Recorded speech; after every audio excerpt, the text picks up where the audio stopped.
Namaste. Welcome to Business Weekend.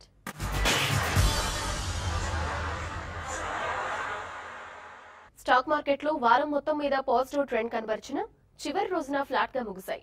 అయితే overall గా stock మార్కెట్లు వరుసగా రెండో వారం కూడా లాభాలతో ముగిశాయి. స్టాక్ మార్కెట్లు వారం మొత్తం మీద చూస్తే లాభపడ్డాయి. చివరి ట్రేడింగ్ రోజున నిఫ్టీ 8298 పాయింట్ల వద్ద క్లోజ్ అయింది. సెన్సెక్స్ 27238 పాయింట్ల వద్ద క్లోజ్ అయింది. ఓవరాల్ గా చూస్తే వారం మొత్తం మీద 1.8% లాభపడింది. నిఫ్టీ మాత్రం 2% లాభాలతో ముగియడం విశేషం. ఈ వారం బ్యాంకింగ్ రంగ షేర్లలో ర్యాలీ నడవడంతో బ్యాంక్ నిఫ్టీ 3.5% లాభపడింది. జూనియర్ నిఫ్టీ 3% పెరిగింది. Mid cap and small cap index లు 22.50% లాభపడ్డాయి.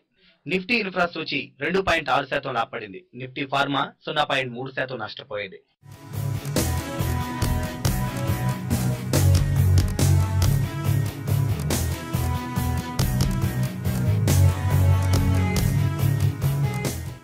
ఇక నిఫ్టీ స్టాక్ గెయినర్ల విషయానికి వస్తే Hindalco 7%, Tata Steel 6%, IndusInd Bank 6%, Yes Bank 6% పెరిగి మదుపర్లకు ఆనందం మిగిల్చాయి. HCL Tech 4.4%, Power Grid 4.4%, NTPC, Axis బ్యాంకులు 4% చొప్పున పెరిగాయి. టెక్ మహీంద్రా ఈ వారం కూడా 4% పెరగ్గా ICICI Bank 4%, L and T, Tata Motors 3.5% చొప్పున లాభపడ్డాయి. నిఫ్టీ లూజర్స్ విషయానికి వస్తే ఐడియా 6%, డిఆర్ఎల్ 6%, టీసీఎస్ 2%, గ్రామ్సీ, లూపిన్, బీపీసీఎల్ 1% నష్టపోయాయి. టాటా సన్స్ కు కొత్త చైర్మన్ ఎంపికయ్యారు. ఇప్పటిదాకా టాటా కన్సల్టెన్సీ సర్వీసెస్ సీఈఓ, ఎండీగా పనిచేస్తోన్న ఎన్ చంద్రశేఖరన్ ను టాటా గ్రూప్ కొత్త ఎగ్జిక్యూటివ్ చైర్మన్ గా నియమించారు. సైరస్ ఉద్వాసన అనంతరం టాటా గ్రూప్ చైర్మన్ ఎంపిక కోసం ఒక కమిటీ ఏర్పాటు చేయగా ఆ కమిటీకి రతన్ టాటా అధ్యక్షత వహించారు. సర్చ్ కమిటీ నివేదిక ప్రకారం చంద్రశేఖరన్ ఎంపిక ఏకగ్రీవంగా మారింది. వ్యవసాయ కుటుంబం నుంచి వచ్చి దేశంలో అత్యంత ప్రముఖ ఐటీ బ్రాండ్ అయిన టీసీఎస్ ను ముందుకు నడిపించిన ఘనత ఎన్ చంద్రశేఖరన్ది. టాటా మాజీ ఉద్యోగుల నుంచే చైర్మన్ ని ఎంపిక చేయాల్సి వస్తే అన్ని అర్హతలున్న చంద్రశేఖర్ ప్రథమంగా చూడాల్సి వస్తుంది.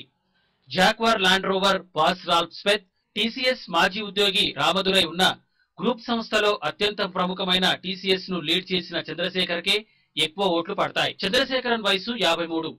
టీసీఎస్ కి సీఈఓ కమ్ ఎండీగా 2009లో ఎన్నికయ్యారు చంద్రశేఖరన్. అప్పటి నుంచి కంపెనీ కష్టకాలంలోనూ క్లిష్టమైన నిర్ణయాలు తీసుకోవడంలో చంద్ర తన ముద్ర వేశారంటారు. ఆయన హయాంలోనే టీసీఎస్ 30,000 కోట్ల నుంచి 1,00,000 కోట్ల కంపెనీగా ఎదిగింది. లాభాలు కూడా 7,093 కోట్ల నుంచి 24,375 కోట్లకు చేరాయి. ఇది సామాన్యమైన విషయమేం కాదు. దేశంలోనే అతిపెద్ద ఐటీ కంపెనీ అయిన టీసీఎస్ లో 3,50,000 మంది ఉద్యోగులు ఉన్నారు.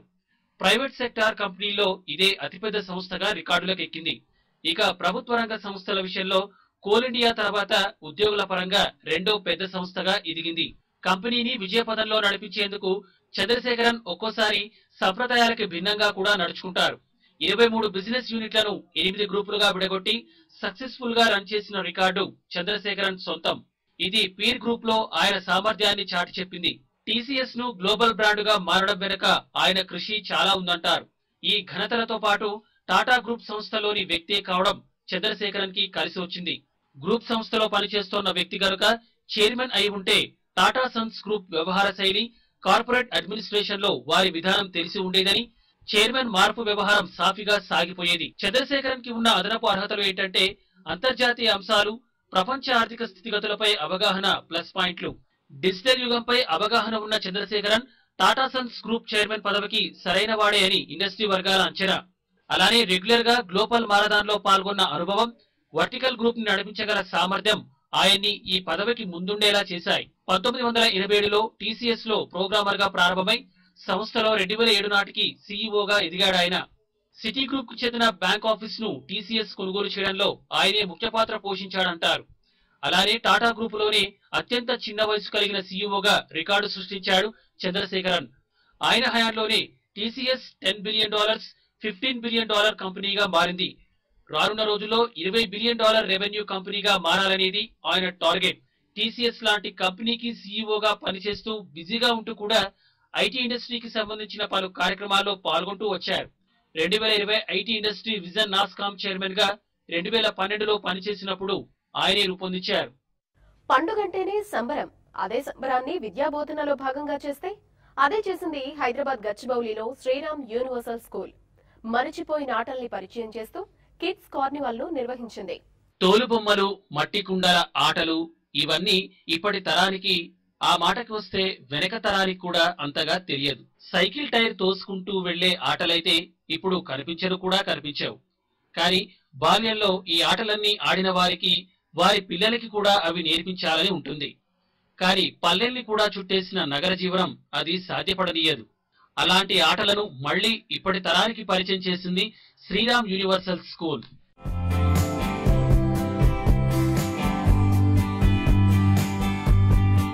బిజీ లైఫ్స్ లో మన మూలాలని, సంస్కృతిని, విలువలని చాలా దూరంగా అయిపోతున్నాం అందరం. ఎస్పెషల్లీ పిల్లలుకి మన ఊరేంటి, ఊర్లో ఆడుకునే ఆటలు ఏంటి, మన కల్చర్ ఏంటి, సంస్కృతి ఏంటి అన్నది వాళ్ళకి తెలియడానికి చాలా తక్కువ అవకాశం ఉంది. అందుకని వాళ్ళకి ఒక విలేజ్ అట్మాస్ఫియర్ క్రియేట్ చేసి, విలేజ్ లో మనం చిన్నప్పుడు ఆడుకున్న ఆటలు ఎలా ఉండేవి అని వాళ్ళకి ఇంట్రడ్యూస్ చేసి, ఇక్కడ వచ్చిన పిల్లలు, పేరెంట్స్ వాళ్ళ ఊర్లను గుర్తు చేసుకుని వాళ్ళ ఊర్లలోకి వెళ్లి ఆ అట్మాస్ఫియర్ ని కూడా ఎంజాయ్ చేయడానికి ఆస్కారం ఉంటుంది. కాస్త పఠనాసక్తి ఉన్న వారికి మాల్గుడి డేస్ కథల గురించి తెలిసే ఉంటుంది. అందులో చిన్నపిల్లలు ఆడే ఆటలని శ్రీరామ్ యూనివర్సల్ స్కూల్ యాజమాన్యం పండగ సందర్భంగా పిల్లలకి పరిచయం చేశారు. గాలిపటాలు ఎగరవేయడం, బిల్లంగోడు ఆటలను పిల్లలంతా ఎంజాయ్ చేశారు.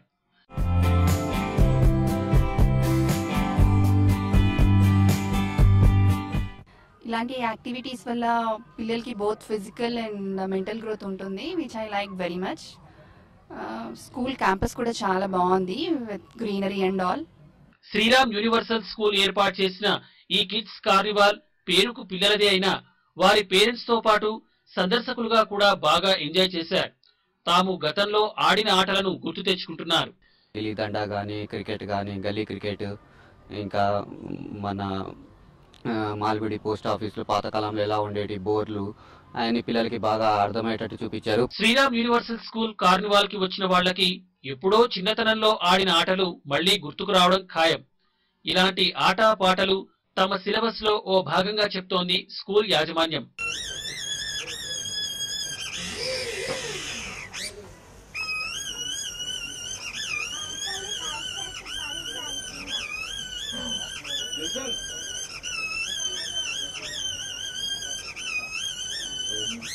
శ్రీరామ్ యూనివర్సల్ స్కూల్ వాల్యూస్ కూడా ముందు integrity, sensitivity, pursuit of excellence and pride in Indian heritage.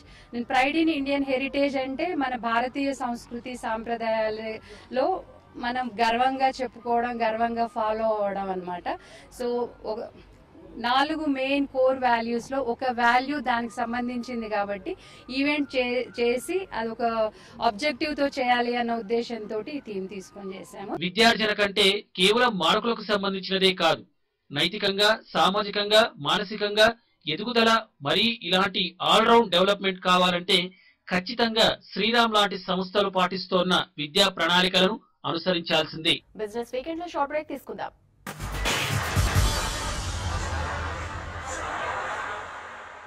Welcome back to business weekend.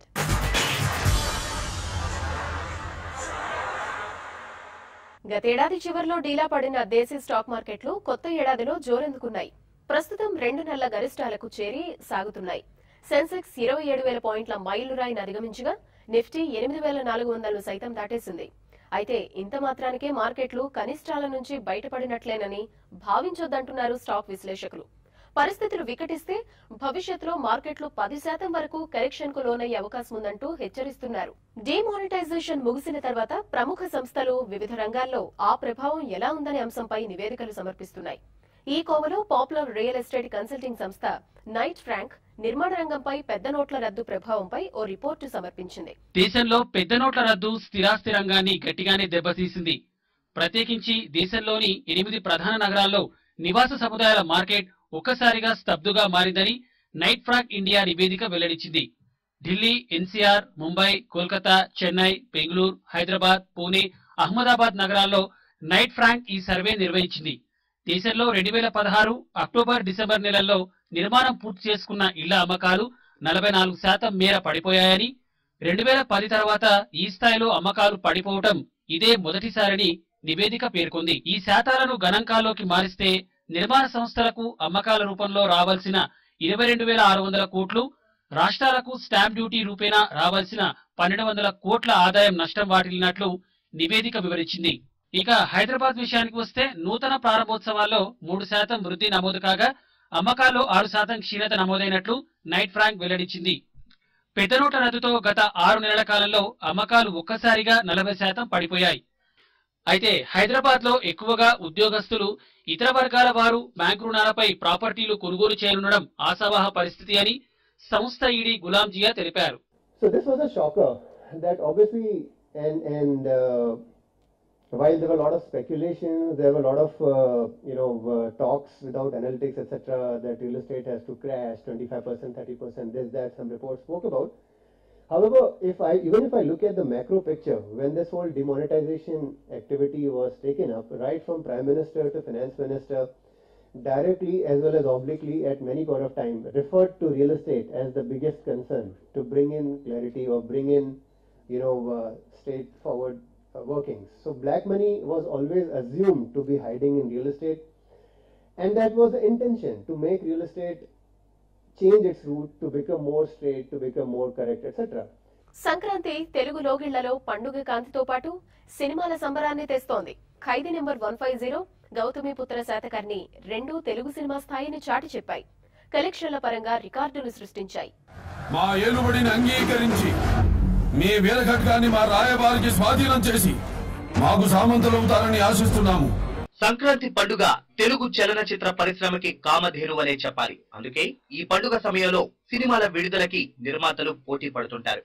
ఇప్పుడు విడుదలైన చిరంజీవి, బాలకృష్ణ సినిమాలు 2 మొదటి రోజు కలెక్షన్ల విషయంలో రికార్డులు సృష్టించాయి. ఈ ఇద్దరు హీరోల దెబ్బకి బాక్స్ ఆఫీస్ దద్దరిల్లిపోయింది. కనుక వర్షమే కురిసిందంటే అతిశయోక్తి కాదేమో. ఏదైనా నాకు నచ్చితేనే చేస్తాను, నచ్చితేనే చూస్తాను. మొదట విడుదలైన ఖైదీ నంబర్ 150 విషయాన్ని చూస్తే అమెరికాలో మొదటి రోజు $12,51,548 కలెక్ట్ చేసి ట్రేడ్ అనలిస్ట్ తరుణ్ ఆదర్శ్ అంచనా ఇది. అలా ఓవర్సీస్ లో 8.56 కోట్లు సాధించినట్లయింది. అయితే మెగాస్టార్ చిరంజీవి సినిమా 150ది కావడంతో ప్రాముఖ్యత సంతరించుకుంది. పొగరు నా ఒంట్లో ఉంటది, హీరోయిజం నా ఇంట్లో ఉంటది, చూస్తారా? వెయిటింగ్. నందమూరి బాలకృష్ణ నటించిన 100వ సినిమా గౌతమిపుత్ర శాతకర్ణి కూడా రికార్డులను బద్దలు కొడుతోంది. నటుడిగా 100 సినిమాలు పూర్తి చేయడం, అది కూడా తెలుగు చక్రవర్తికి సంబంధించిన కథాంశం కావడంతో ఈ అంచనాలు మరింత రెట్టింపయ్యాయి. ఈ సినిమా తెలుగు వారి గొప్పతనం, ప్రత్యేకతని చాటి చెప్పిందని చూసిన వాళ్ళంతా అంటున్నారు. దొరికిన వాడిని తురుముదాం, దొరకని వాడిని తరుముదాం, ఏది ఏమైనా దేశం మేసం తిప్పుదాం. మొదటి రోజు ఓవర్సీస్ లో $12 లక్షల సాధించిన ఖైదీ నంబర్ 150 తర్వాతి రోజు $2.5 లక్షల పడిపోవడం అనూహ్యమనే చెప్పాలి. ఇక శాతకర్ణి సినిమాకి యునానిమస్ గా హిట్ టాక్ రావడంతో కలెక్షన్స్ డ్రాప్ అవ్వవని వారి అభిమానులు ధీమాగా ఉన్నారు. కరవాలాలు కలిగించి మహాఖడ్గాన్ని తయారు చేయించండి. ఆ ఖడ్గాన్ని ధరించి సింహాసనం మీదున్న ఈ సింహాన్ని చూసి అనంత విశ్వం అసూయ చెందాలి. బాలకృష్ణ 100వ సినిమా కావడం, అది కూడా ఓ తెలుగు చక్రవర్తి కథాంశంతో తీయడం, సినిమాని 79 రోజుల్లోనే పూర్తి చేయడం అంటే అదో అనితర సాధ్యమైన పని అని చెప్పాలి. ఇంతటి కార్యాన్ని అనుకున్న సమయానికి పూర్తి చేయడంతోనే గౌతమిపుత్ర శాతకర్ణి లక్ష్యం నెరవేరినట్లయింది. ఇక ఇప్పుడు తేలాల్సింది సంక్రాంతి నేపథ్యంలో ఏ సినిమా ఎన్ని రికార్డులు బద్దలు కొడుతుందనేదే.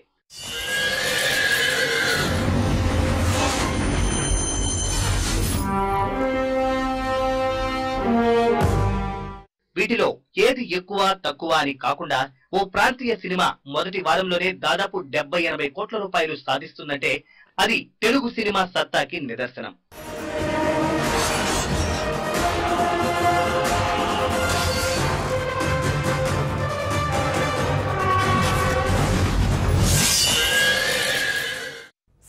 ఇవి బులెటిన్ విశేషాలు. వచ్చే వారం మళ్ళీ మీట్ అవుదాం.